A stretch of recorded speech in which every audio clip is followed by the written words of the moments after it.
Good morning, good afternoon, ladies and gentlemen, and welcome to this session on securing financing for the new generation of PV projects in Africa. Welcome to the session. We're delighted to welcome all of the attendees. I see there are people from many different countries. We have Ethiopia, Namibia, South Africa, Argentina, Spain, Sweden, Belgium, Dubai, and I'm sure there is a lot more people. So please, could you just let us know, introduce yourself, use the chat on the right-hand side, introduce yourself. We are delighted to see there are people from so many different places. And today with you, we have a top lineup of experts who are going to discuss this issue of financing the new generation of PV projects. And I would like to ask them to introduce themselves. Please, Lucia, if you could unmute your microphone and introduce yourself. Great, thank you, Belén.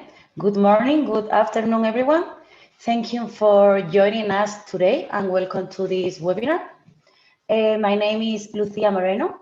I'm a technical advisor for renewable energy projects. I work in ATA Renewables, and in ATA I work in the advisory division. In ATA, we provide advisory and consultancy services for clients in every phase of the projects, from development to financial close, construction, commissioning, warranty period, and operation. And in this breakdown, we advise projects for a financial transaction, purchase and sales operation, construction monitoring, and also the monitoring of assets during the operation.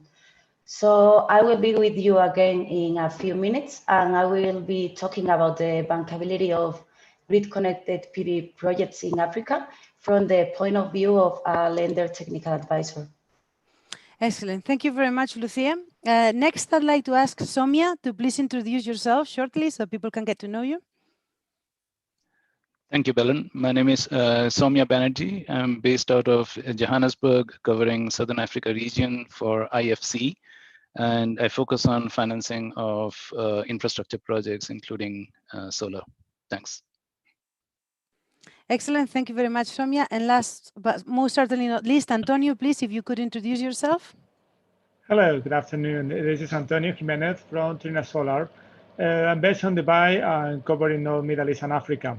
So as Trina Solar is a technology provider, what we discussed today is for this financing all the technical aspects, or all the technology aspects that are important for the financing.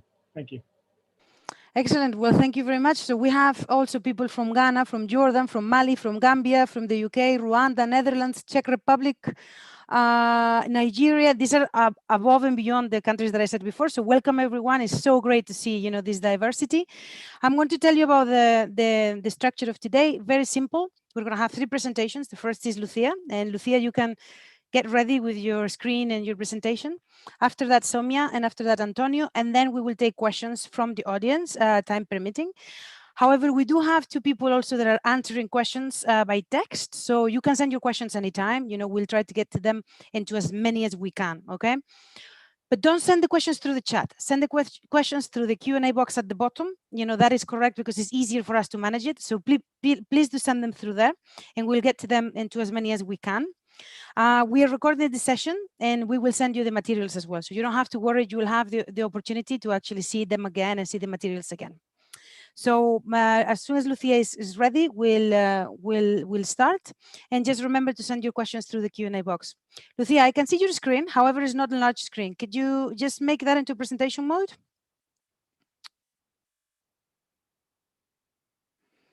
Perfect. Yes, you're ready. Go for it. Switch on your microphone. It's at the top on the... Hang on, I can do this for you, actually, I think. No, you need to do it. Okay, oh, now, okay, great. Perfect. Well done. Great. I have so many screens right now. Sorry. So, hi, good morning and good afternoon, everyone, again. As I said, I will be talking about how to secure financing for the new generation of PV projects in Africa. So before going straight to the topic of today's presentation, let me briefly introduce the company. ATA is a lean engineering company with 5 offices located in 3 different countries. We have office in Mexico, Italy, Spain, and Australia. The company was established in 2005, and therefore we have now an extensive experience in the sector, distributed worldwide.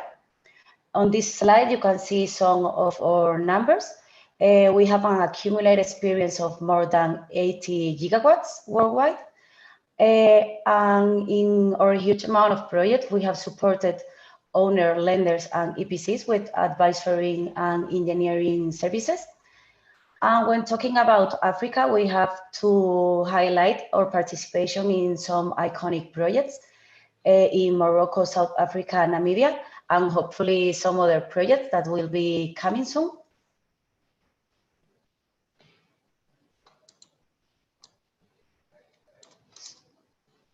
So returning to the topic at hand, as the time is reduced, I will try to center my speech in summarizing what are the key points that ATA, as a technical independent consultant, analyzes in a TDD to ensure the bankability of a solar project, highlighting those particularities that arise from the continent and which are the biggest constraints that we can expect in each stage.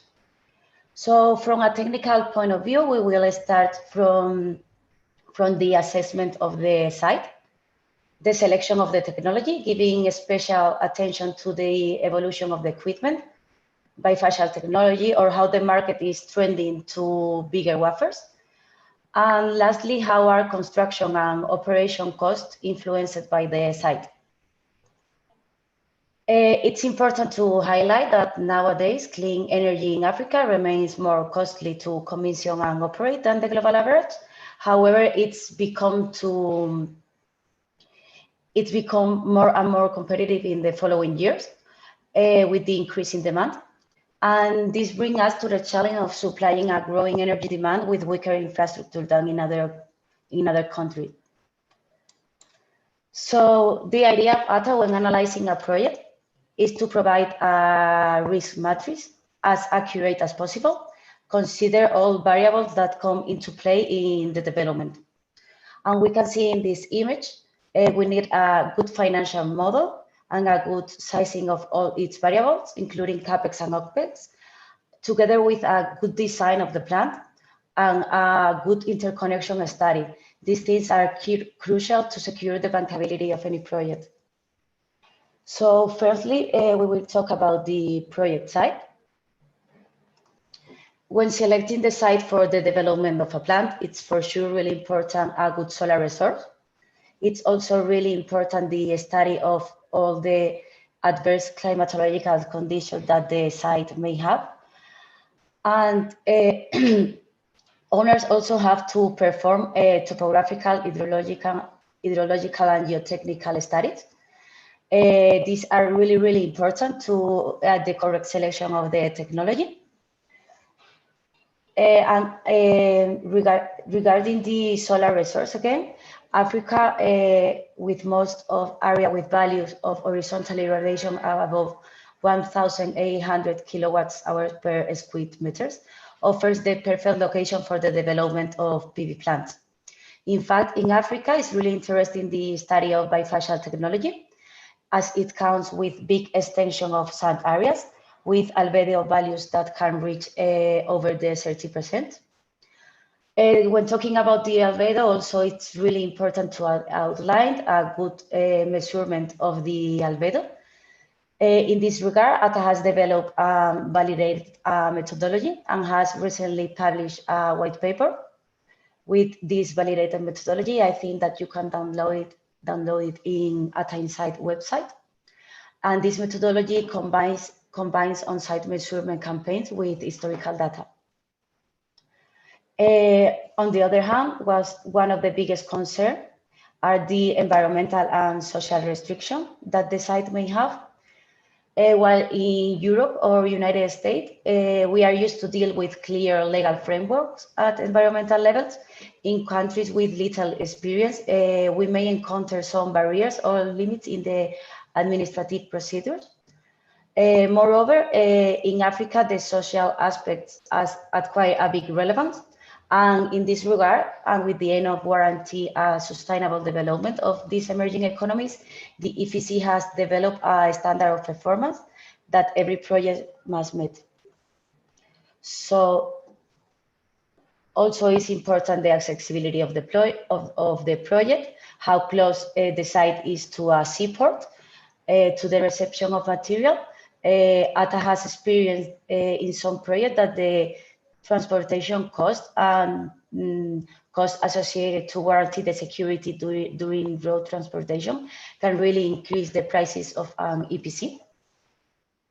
And last but not least important is the grid connection and the scan of the country. We cannot generalize when talking about Africa. We know that the north of Africa versus the rest of the continent is really different. But to highlight, in countries with weaker infrastructure, it's really important to have a good coordination with the country's electrical companies. Most of them are public ownership or mixed. And it's important to understand what is compromised when integrating a solar PV into the grid. In immature markets, a single project can have a large impact when the national power systems are small. And also it's really important for the operation and the cleaning of the modules, how accessible is the water. So having said this, as previously mentioned, the IFC performance standard are a set of criteria that are used in the financial sector to determine, evaluate, and manage environmental and social risks. The aim is to ensure that the projects are financed and developed in a manner that is socially responsible.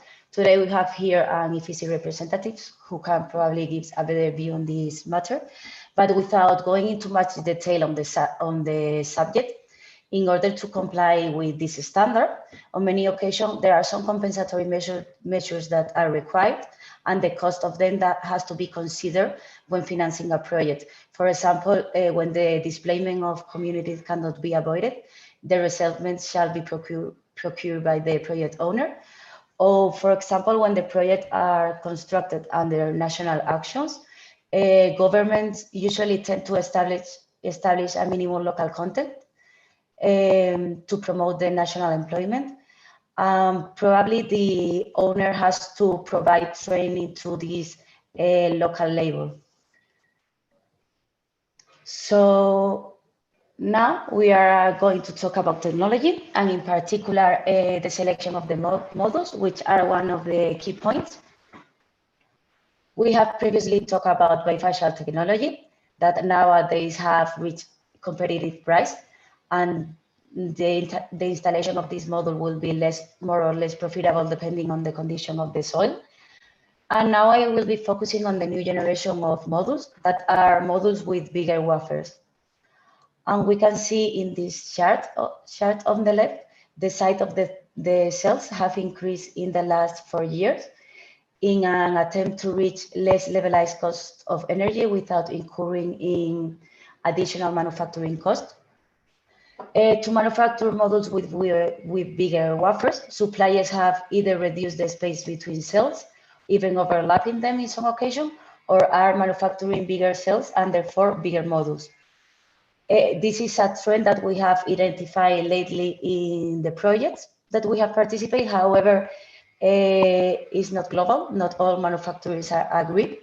Currently, we are finding several types of model depending on the manufacturer, and we can see it here in this chart that depending on the manufacturer, they prefer a different type and size of cells. So having said that, what is positive in this new generation of models is that we have a lot of costs that are reduced. Cabling costs will be reduced, also the structures, costs related to the land, and the installation times will also be reduced. However, it's really important to take into account that structures have to be compatible, that there will be an increase in the weight of the models, and also an increase of the frame thickness. So quickly, I'm going to talk about how to sizing a Capex and opex, and which are the most important points in the Africa market. Here you can see an EPC breakdown. This chart has been developed by ATA based on its experience. However, the distribution is tentative and it may vary depending on the maturity of the market. More mature markets usually see lower costs. In fact, taking into account the lack of experience in some countries, it's expected that there is also a lack of companies that can supply the equipment as cabling, machinery, and so on. And some resources may come from outside, that will increase the price considerable. As previously said, if tenders are expected, it's likely that a minimum local content is required from governments. And what we are seeing here is that the association between the EPCs with the local companies to manufacture some of the components. Also, the schedule and the planning of the activities plays a special role in Africa. We will have to take into account shipment times, secure land transportation, and have in mind any possible delay related to COVID issues. Also, it's important the level of qualification of staff.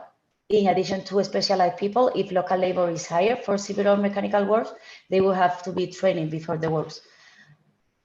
Also, security is another factor that makes projects more expensive.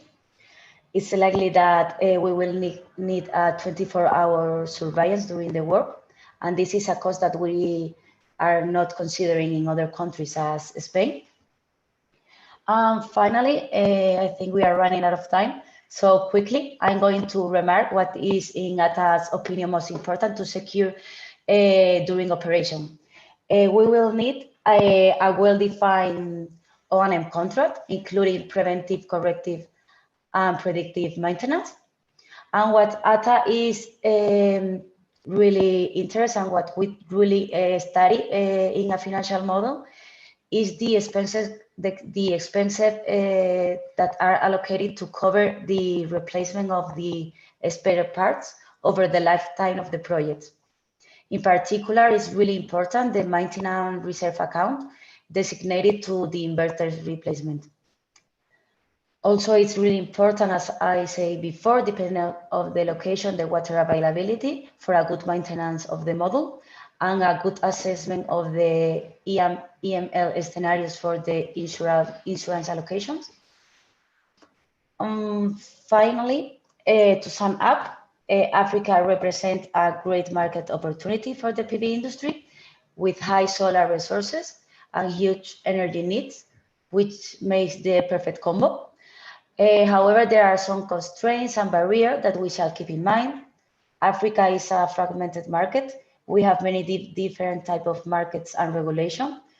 As we can see here, according to a Bloomberg study performed in 2020, when comparing sub-Saharan Africa price of energy for utility scale solar projects with the global range is around 20% more expensive, except for Senegal and South Africa, which are more mature markets.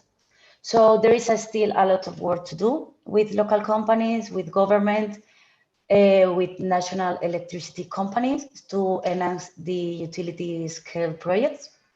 And that was all for my side. Thank you so much for your attention, and I will be pleased to answer any of your questions if you have any. And I give my word to Belen to introduce the next speaker. Thank you. Thank you very much, Lucia. If you could stop sharing, I think it's been really interesting presentation to see like a bird's eye view of the project. And yes, you do have questions. You know, there's a few waiting for you in the Q&A box.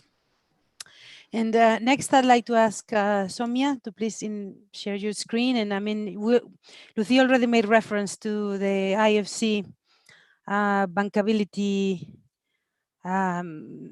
tests or measures, or I don't know how to call them. So I'm sure you're going to be talking more about, you know, what you consider how to make a project bankable. Just a reminder for everyone, we're recording this session. You will get a link to the recordings, and you will get also the materials, so you don't have to worry, you'll have access to everything. Please continue sending in the questions. You know, we've already got a few for Lucia, and I'm sure more will follow. And there is actually a lot of people following today from YouTube, so thank you very much.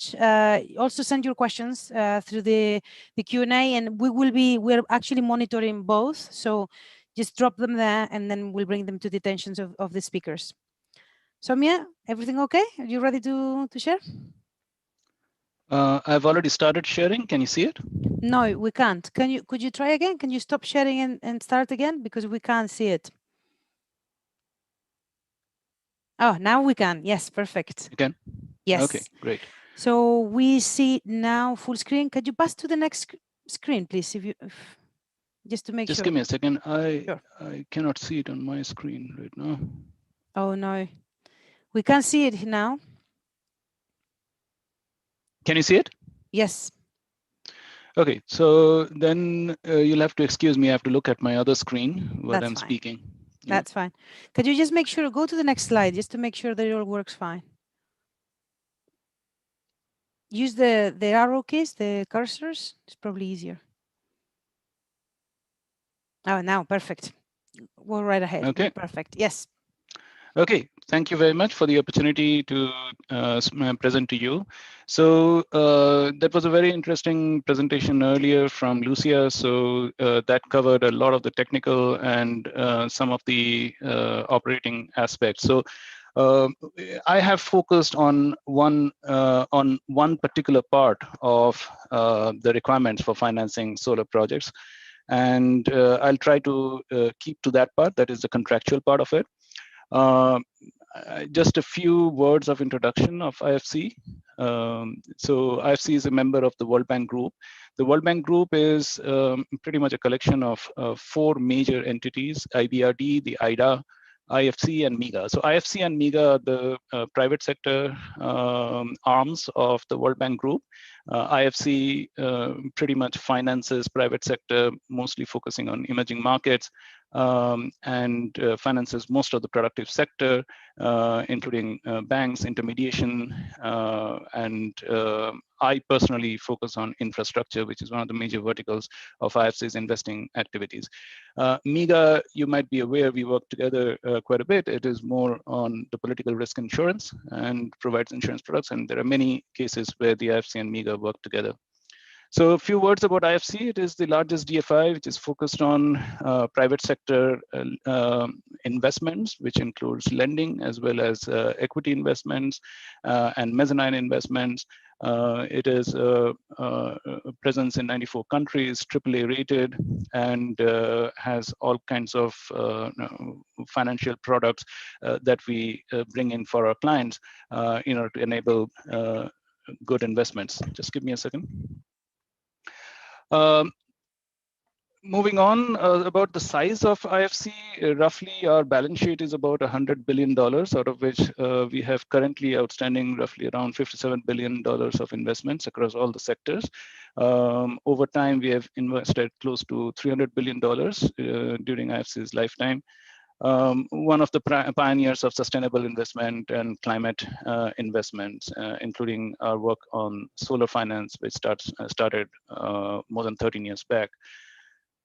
So a good idea, a brief idea about the power sector presence of IFC. So on the left-hand side of the screen, you would see the overall power generation portfolio. We have about 6 billion. The renewable generation portion of that is 70%. It's been growing over the years, many-fold, particularly over the last decade or so. And then on the right-hand side, you would see how the different kinds of renewables have financing have progressed over time. All of this is private sector projects, right? So over time, clearly there has been a trend of growing our investments. The light blue color here is the solar investment. I'm sorry. there are two light blues. Actually, it is the lighter blue. Yeah. So the lighter blue is the solar investment, and this has in general grown over time, but like all infrastructure investments, these are lumpy in nature. So there are some years which are more than and some years which are less. Again, the geographical unit of IFC that covers the Africa region includes Middle East and North Africa. So Middle East and North Africa and Sub-Saharan Africa. Just a brief idea that there are some of the mentioned solar projects. Zambia scaling solar was one of them. There are others as well. We've done solar projects in Mozambique. We've done solar projects in Senegal. We have got several under execution right now in Egypt, West Bank, Gaza, etc. Again, a couple of words about how we look at energy investments. So our objectives are creating markets, trying to develop projects, and we bring in advisory. We use a lot of upstream work, which in our parlance, we define as working with the governments to enable projects, to make the projects happen, provide assistance to create capacity to bring more projects into development, and then support those projects alongside the private sector to finance them and take them into operation. And we are a long-term investor. We stay with the projects for a significant part of the project life. Several of you would have heard about Scaling Solar, which is an initiative that was developed by the IFC and the World Bank Group, and we brought in all the World Bank Group products. And I have a very small case study later on in my presentation where I'll talk about our first delivery under the Scaling Solar program. It's basically grid-tied, grid-connected, large-scale solar projects, particularly in emerging markets. I'll probably just skip over this in the interest of time. This shows some of the instruments that IFC uses in order to bring in financing for projects. So we do equity financing, mezzanine, senior debt, and we also mobilize from we have a mobilization platform with more than 60 co-financiers from whom we pretty much wholesale financing on the same terms as IFC in order to complete the financing package. This is a one slide on a case study, which was Scaling Solar. The first one that we implemented was in Zambia. There were two projects. I have focused only on one of them, 54 megawatts, sponsored by NEON. So under the Scaling Solar program, we basically, IFC provided advice to the government on the transaction advisory side, provided the templated documents that would be suitable for financing, selected the sites, pretty much developed the project till such time it was brought up for competitive bidding, managed the bidding process, and IFC, the MEGA World Bank Group, we provided financing solutions to support whoever won that project to the extent that they wanted our financing. Both the projects in Zambia mandated IFC to be their financing partner. Both the projects are now up and running and operating. It produced at that time one of the lowest tariffs in Africa. This was subsequently beaten by Senegal, also by the Scaling Solar program. So in Zambia, we had 6 cents flat for 25 years. Again, if there are questions, I can take it later on. I'm just moving on in the interest of time. The subsequent slides, I'm going to focus only on one aspect of financing solar projects as we go ahead with our program in Africa. There is a clear need. There is a huge amount of resource. So there is we do believe that with the price of solar power coming further and further down, this is a viable and a sustainable energy source that will be used more and more for deployment in Africa. So to that extent, there are certain trends that we need to look at and certain features that we need to look at in order for future projects to attract financing in the most competitive manner, right? So there are many factors, of course, that go into successful financing. So some of the areas that when we are looking at a project financing, we look at technical, that was to a large extent that was covered in the earlier presentation. Environmental and social, you looked at the IFC performance standards. There is a lot more that goes into it. It's a major part of our assessment of finance of whether we can finance it, and if we have to finance it, then what are the additional things sometimes that a project needs to do in order to be compliant with our environmental and social performance standards. So that's a major part. Legal analysis is very important. So there are, in certain jurisdictions, particularly in emerging markets, you find that the legal framework, the local legal framework may not be completely conducive. And sometimes this can become a major issue in attracting competitive foreign financing. So legal analysis is very, very important.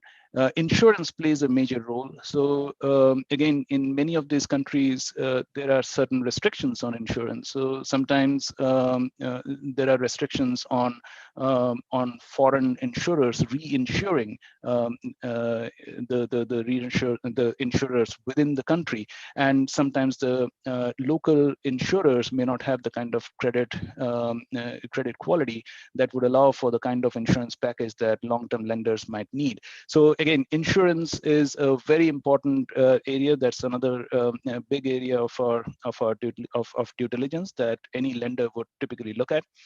A few other areas before I come to the contractual part on which I'm going to focus is the sectoral context. So while there is a huge need for power, many of the electricity sectors, in terms of their financial strength or their sustainability, is not quite in an acceptable kind of green zone.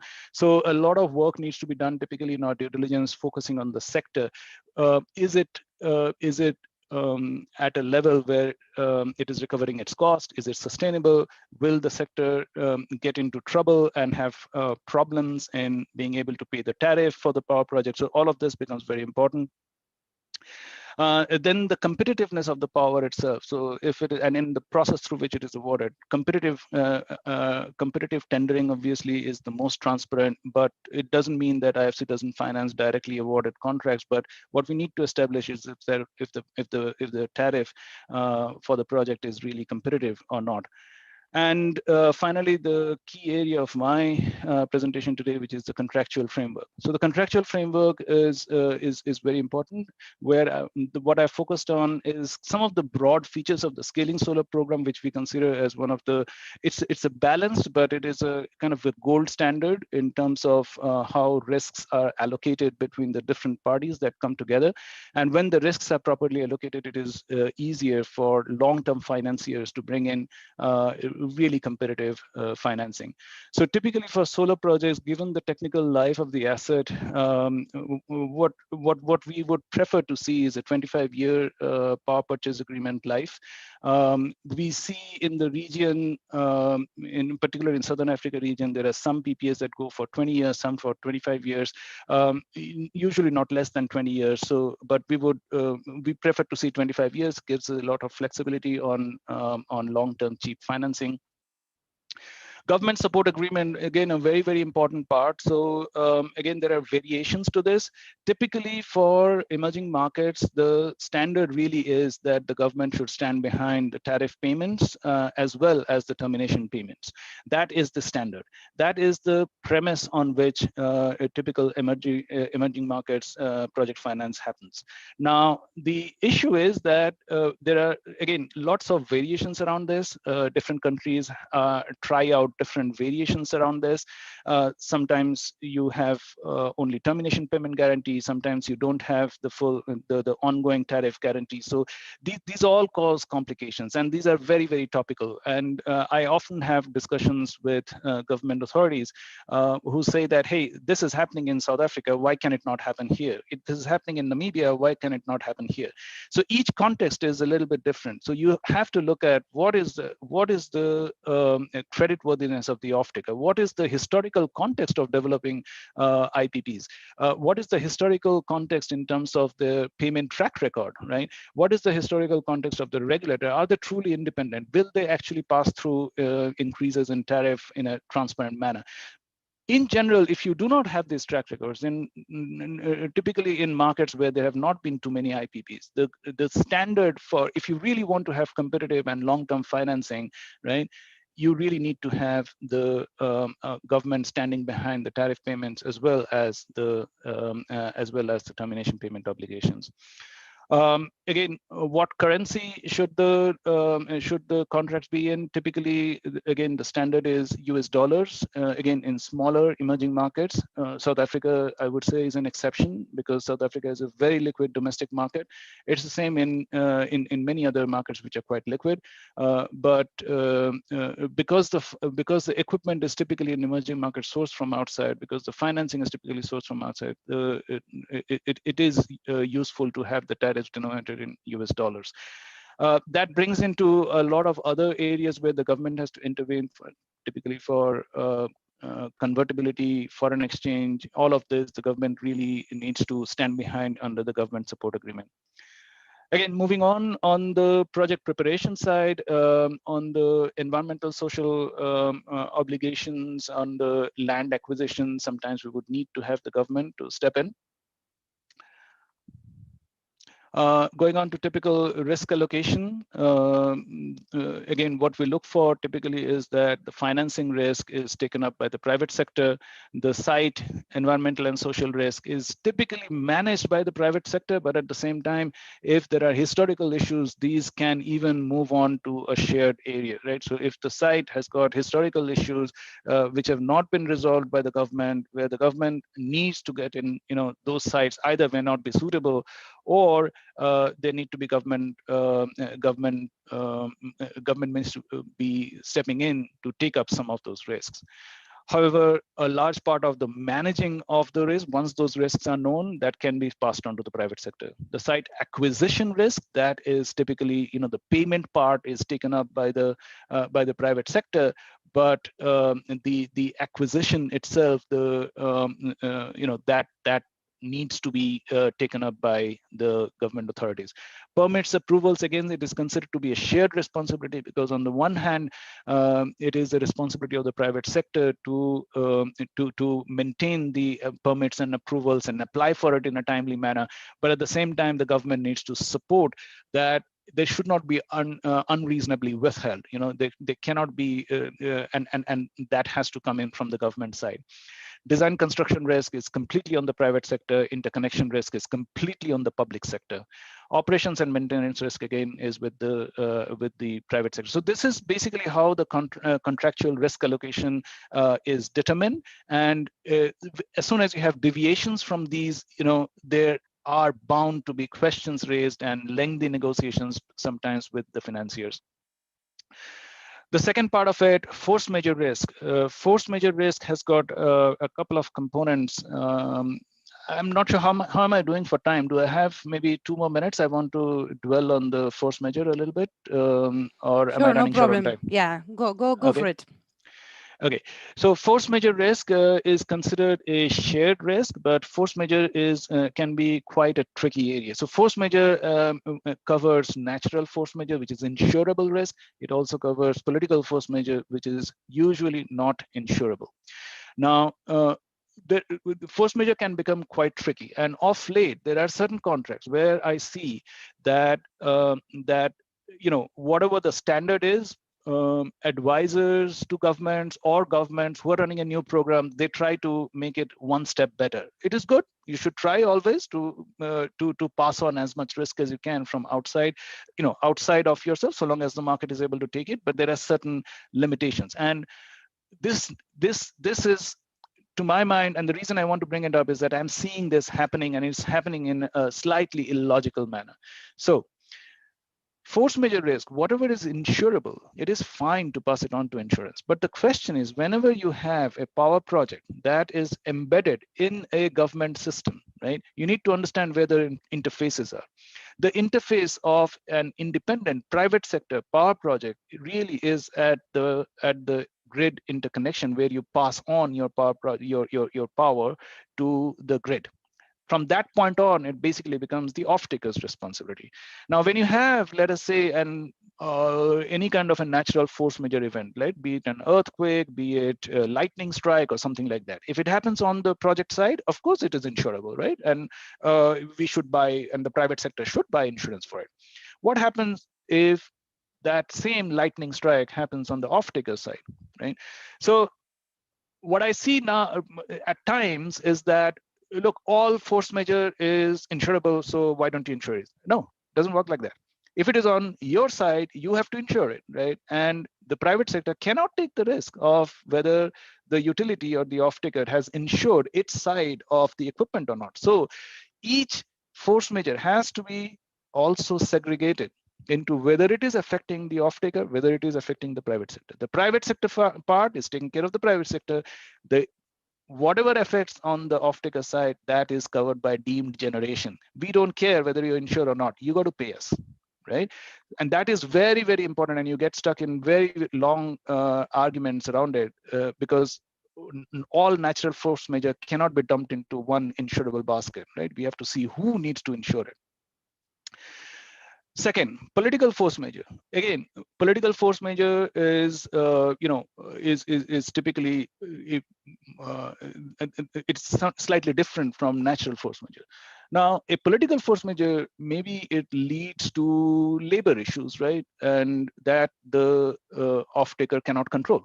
So if there is a local political issue that prevents the operator from producing power, even though it is capable of producing it, right? Irrespective whether it affects the private sector or whether it affects the off-taker side, right? Both have to be covered by the government. And again, here you have this gap, right? You have a gap of understanding that so long it affects the private side, the generator, right? It has to be covered. How will there is no market mechanism to cover local political risk by the private sector. It is not possible, right? It has to be the government, and the government has to take the responsibility that they will manage local political issues so that it does not affect the private sector. And if it does, they got to pay deemed generation. So this is the area where I'm seeing that the new crop of projects that are coming up, people are kind of or governments or their advisors are pushing against these kind of principles.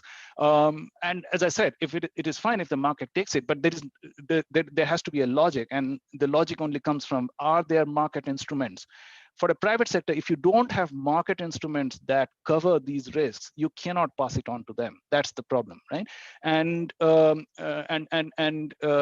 this is one point I wanted to make, that more and more, yes, we will try to take away, as time goes by, more and more risks will be assumed by the private sector, but there are certain principles where, till there are market instruments or till the market has developed in a sufficient manner, it is difficult to pass on those risks. And if what happens is that if you still insist on those, the project may get financed, but it may not get financed in the most competitive manner, right? So you leave out certain financiers.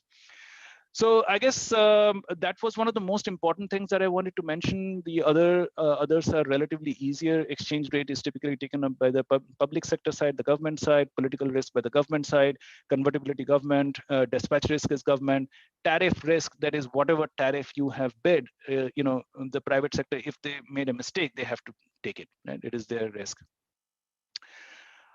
I have a couple of slides on termination payments. So typically seller default, in a seller default situation, again, the gold standard really is that the lenders are typically compensated even if there is a seller default, because there is a stranded asset risk and the government typically gets to keep the plant. But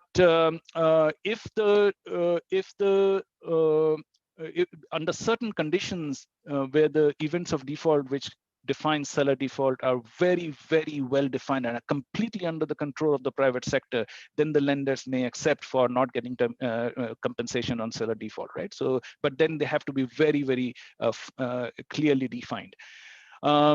The shared risk is basically force majeure. In force majeure, typically what happens is that the lenders are covered. If there is a long-term force majeure which leads to a termination, lenders are typically covered, right? But if there is any equity that has not been put in, that is subtracted from the so in a way the lenders also share some termination, some risk of the investment. In a political risk event where there is political force majeure, where there is a long-term force majeure and then it leads to a compensation, typically lenders are fully covered. And when the off-taker terminates for a fault of their own, then they would have to compensate equity plus the return on equity. I think I have run out of time, so I'll probably stop here now. I just had 2 more slides talking about the typical events of default, but I'll just stop here now, pass it on to Belen. Thanks. Thank you very much, Soumya. Actually, everyone will get these materials, so you're going to be able to look at them in detail. And I'm sorry you don't get more time because it was very interesting indeed, and you made talked a lot about force majeure, which is something that usually just get passed by, and obviously it's very, very important that you were very careful with that. Antonio, if you can please prepare for your presentation. Soumya, there is a number of questions for you that I would ask if you can answer by text as much as possible in the Q&A, and then we'll see if we have any time at the end for some questions, but some very specific ones for you, if you don't mind. And Antonio, I can see your screen. Can you just make sure you unmute your microphone? Sure, thank you very much. And thank you for the opportunity. Perfect. Yes, let me start. So let me start about the technology side of the financing, a bit more on that, therefore what is about the technology that is important to finance the projects. So first of all, some words about Trina Solar. Trina Solar is the world leading PV and smart technology solution provider. So it started as an only PV module company. Now we are well beyond that. We have a tracker, we have batteries, we have much more. But let's start today, talk about the most important point. So solar PV has grown a lot and advanced over the last year, especially in 2020. The scale of advancing technology has been incredible. We have increased 50% the power in this year with bigger wafer, half-cut, multi-bus bar, just to mention. So now we are going into this is a technology that is coming now to the market, and it will be implemented in the next years in projects that, of course, will reduce even further the cost of the solar power, which I would say that is one of the cheapest. I think it's the cheapest generating source in most of the places in the world. And right now it's continued to grow in the next year. Perhaps it's not as aggressively as in the last year, but the trend is continuing to go now. Even with this technology, in the next 2 years there will be better and better prices. When we say in Africa, this cost reduction, this technology, what it's gonna do is that it's gonna be a rapid growth in the market, and we see in the next 3 decades that the amount of solar power that there will be in Africa is comparable or higher of the what has been installed all around the world globally in PV right now. So it's going to be installed in the next few years. So there is a very large growth opportunities. But what's happened with this? So what we're seeing in Africa is that there has been that the product that has been used is well, they are rather, we say, not for the what we consider tier 1 suppliers. The top one, they are. There is a percentage of that important that is from tier 2, tier 3 suppliers that has been implemented. So, but we see a tendency. If we see, this is the penetration, and in this graph we see the megawatt installed per million of inhabitants in all the countries in Africa. And what we see is that a learning curve, not only in the countries in Africa, everywhere in the world, we see a learning curve in which when the amount of power is being installed increases, the percentage of companies of the market that is bought from tier 1 players increases. Why is that? Because the people learn what is good for them and what fails. So why is this? Because a tier 1, I think it has 3 sides. One of them is the high performance. The higher power modules, high efficiency, which would lead to lower cost. Not right now, there are only a few companies which has an advanced module of 210. Of course, they will increase in the future, but this require an investment, and this will reduce the price. If you stay with now, for example, poly, with the current price of freight, the cost only of shipping a container to West Africa is going to be huge. It's going to be, you can pay only with the freight, you can pay the best module in the market, because that only the service in the freight will give you allowed. So that's why it's a tier one. We allow you the best technology, will give you the cheapest price. But it's not only that. There is a trouble-free investment. When you have a tier one supplier, you will have it easier to find bankable, because there will be less questions, basically, of what is this, because they have all the quality system. I mean, for example, in case of Trina Solar, if you talk about auditing, we have auditors all day, every day in the factory checking. We have all the certificates, we have everything. Other which are not as experienced in that they will raise questions. What is this? We use the best materials, so it helps to have a good product. Normally, of course, we have a little higher price than other companies, but it's because they are better materials, and you are thinking something that will last for 30 years or 25 years. So if you are going to reduce the price, normally, I mean, we have a very tight price, so it means that the competition has to cut in the quality if it's not to give a cheaper price. We have a best technology, so that more investment in quality, and we adapt because we have higher volume, we adapt the product to the site, and so we give a product that is very reliable, that has passed all the tests, that has everything, and that's the second tier. The product is reliable. The third one is that what happens, of course, something can happen, and they can be a problem, but we will stay there. In a solar tier one, we will stay behind the warranties of 30 years. That not always will do that. We have presence all around the world, so it means that you will not have to go to China to ask for your warranties. It will be around, and that's something that will make the things easier for the investment. And especially if you get financing, they will ask, okay, if we have a problem, is the company going to answer? And the question in case of Trina Solar is yes. Why is important this?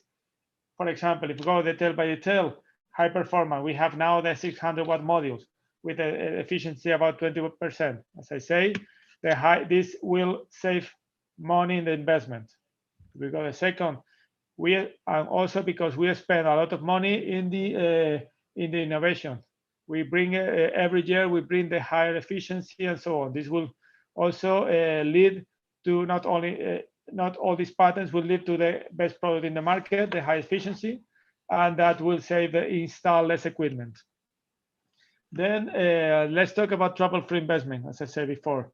So now when you have a business case, this is in this graph where we show is initially an investment, which is minus 100, and then is the NPV of against the financial case, the NPV of the investment, which means that if you get back to zero, you reach your required IRR. So an investment that is well done and is a bit conservative at the end of the lifetime would be slightly above the financial case. So you will have a bit of benefit. So what does it mean? That the guarantees that the technology provider is giving are key. So now, for example, our modules are providing 2% in year one and 0.45 thereafter. If instead of this value, the degradation is a bit higher because the components are not as good, instead of having a better case, you will have a worse case. You will be on the red line and you will lose money, because one of the key of the solar power is that all the investment happens at the beginning and you will recover over 25 or 30 years.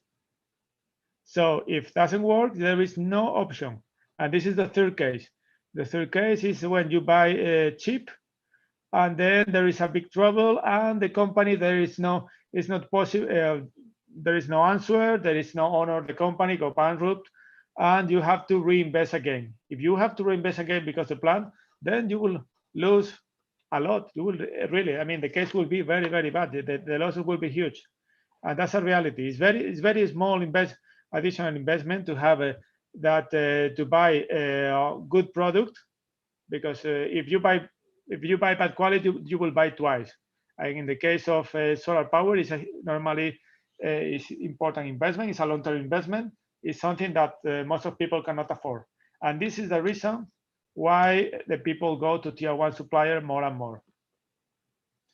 Then there is about the trouble for investment is the quality. The company that has enough volume will have enough financial capacity to invest in quality. For example, we have more than 200 in-house quality tests for the modules. We have a third-party certificate for whatever is test IC you can find in the market. We go to all the highest standards. So that means that we can invest because we have volume. Others cannot afford that. And the last point about reliable company. What happens if the product fails? So if the product fails, usually there is a warranty that the company will answer and will honor and will will replace the module. But have you imagined how much is that compared with the capacity of payment? In this graph on the left side, you will see what is the cost of investing in a 1 gigawatt module manufacturing, which is around more or less $40 million. What the cost of current prices of answering and changing a plant of 50 megawatts is around 15. So what will happen to a company that is investing $40 million and has to pay 15? They will have very big financial problems. So what happens is that they will put as much resistance as possible to pay this claim, and that's why having a strong financially company behind the warranties is very important. Are the insurance? Yes.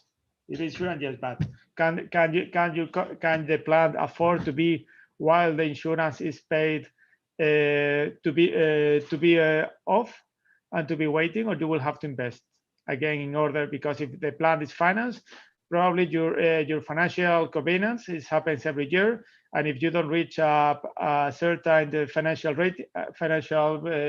KPIs, your plant your SPV may be declared bankrupt, and then you will be executed. So can you afford to have all that trouble? And that's a good question for the financing. So that's why we would like to suggest to go for a strong company such as Trina Solar, because we have been in the market for 23 years. We have 55 gigawatt of track record, and that's why an explanation of why we have been here for such a long time, because we are conservative. We do the things well, and we will continue to do this well. We have a strong financial capacity. Yes, we have more than 20 gigawatt. And this is recognized by Bloomberg as we have been tier one since 2016 every year as 100% fully bankable, which means that all the banks that in the market recognize Trina Solar as a fully bankable module supplier, equipment supplier, and this is important, and this is recognized by the banks and by the lenders. In case of And also we have a solution for that, because as I said, Trina Solar is not only a module supplier, we have also a company now that we have Trina Tracker, and we provide an integrated solution where we have the module, the tracker, even the inverter, and we can have together a combination that is that we have tested, that is bankable, and that has been certified by third parties that have a reporting of the bankability of the system by DNV, and these have benefits. For example, this solution is proven to have a higher power gain, better availability, cheaper cost of O&M, and then lower system cost. So this is at the end a solution that can help projects at least to solve one of the problems that has been discussed until now, which is about the technology of the solution. Happy to discuss it for any project that that happens in Africa or any other region. So thank you very much. Thank you, Antonio, for highlighting the importance of having reliable suppliers. You are indeed, at the end of the day, you can't really organize a project if all of its parts are not, in line. And in this line, we're already out of time, but I have one question for all of you, and I wanted to hear your different opinions. First of all, thank you very much, Soumya, Lucia, and also all the people who are answering there in the background, because you've done a great job. You've answered most of the questions that we had. But one question came that was really interesting to me, is from the point of view of bankability, what happens with all of the innovations that are happening to be such as bifacial, half cells, etc.? Are these an issue for you? And perhaps if you don't mind, Antonio, let me ask Soumya to start first from the point of view of the lender, then we'll take the lender's advisor, and then you guys, because of the guarantees. Because it's important that people understand that, I mean, PV is changing all the time. The costs are coming down, but also the quality and the performance and the ratios are coming up so quickly. Is it worth investing in that? Is it bankable enough? Is it trustable enough for people to invest into designing those plants according to these new improvements in the technology? And Soumya, do you want to start? Sure, thanks, Belen. So see, from our side, we have our in-house engineers who we rely on a lot, right? In general, from a commercial principle, anything that we don't consider is commercially proven, right? That is something that is not in our, let's say, risk appetite. So for project finance, you need certainty. Right? We are able to take the risks, but we need certainty. And the certainty can only come from a previous track record, commercially proven track record, right?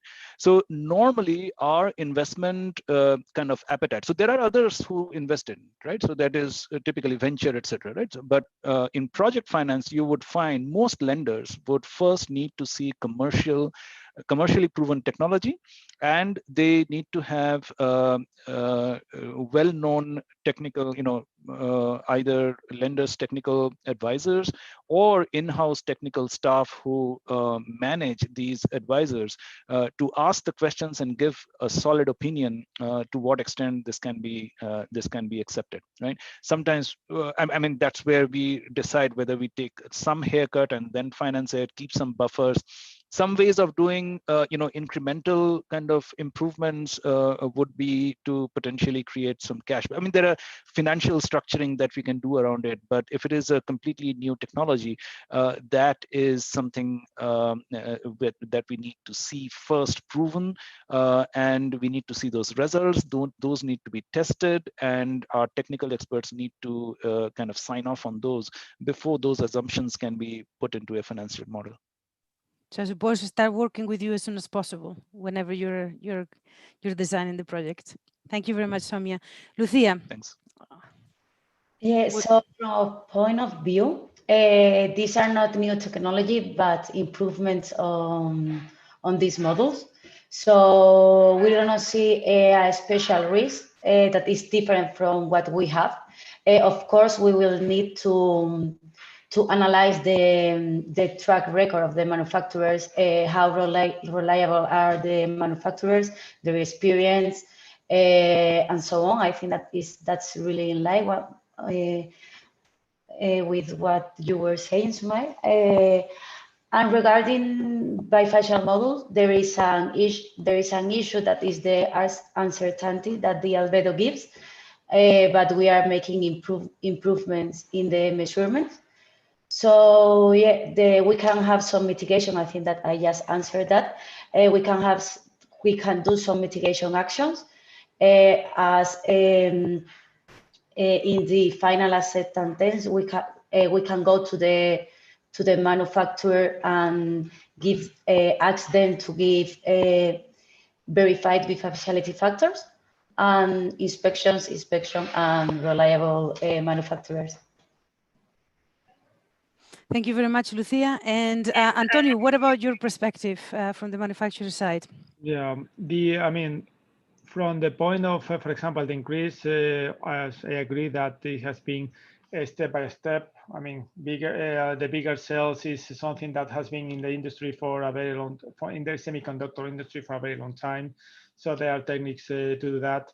And multi-bus bar we have doing now. Before it was 9, now it's reached 12. So it's between 9 and 12, there is not much difference. Regarding the P-type, is similar P-type product, and we have done what is in a way until now is the same formula, but done better. So this, I think that is not really such a big technological steps moving ahead in the future. Maybe cells like more advanced cells that are coming to the market, maybe a bit more uncertainty, but still all those cells will come to the market, or especially bifacial will come to the market, will need all the tests and certification that will require, will have extensive testing, that to reach to bring a product to the market, it requires months of testing. So whenever we deliver something to the market, it has all the IC certification that are required, and so we are very confident that they will last for the period of the 30 years, because otherwise, even as for any module manufacturer, just think that if the percentage of failure is not higher than a really tiny amount, they will get a very high risk of failure. I mean, you have to. It's 30 years is a very long time. So whenever we bring something to the market, we have to be really sure that it's going to work. Excellent. Well, thank you very much, Lucia, Antonio, and Somia, for sharing with us today this know-how. And thank you very much to all our audience. We do these things because we want everyone to have access to this information that is key for developing renewable energy and solar in your country, your projects, and for you to learn and to have access to this information.